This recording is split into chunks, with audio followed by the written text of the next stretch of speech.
वफाकी वज़ीर ख्वाजा साद रफ़ीक ने दावा किया है कि हुकूमती इत्तेहाद और PTI के दरमियान मुज़ाकरात में 3 नुकात पर इत्तफ़ाक़ हुआ।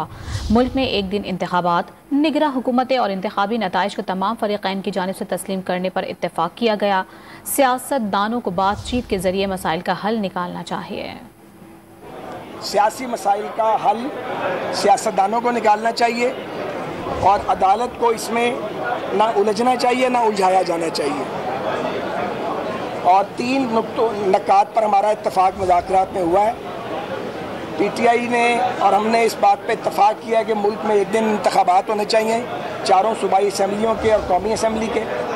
इस पर इत्तफाक हुआ कि केयर टेकर निगरान हुकूमतें आनी चाहिए और ये कि इंतखाबी नताइज को सब फरीक तस्लीम करेंगे। हम जो मुकर्ररा वक्त है उससे कुछ पीछे आए हैं मुज़ाकरात में। हमने लचक भी दिखाई है। मकसद ये था कि एक पॉलिटिकल कॉम्प्रोमाइज़ हो जाए। हम आज भी इसके लिए तैयार हैं।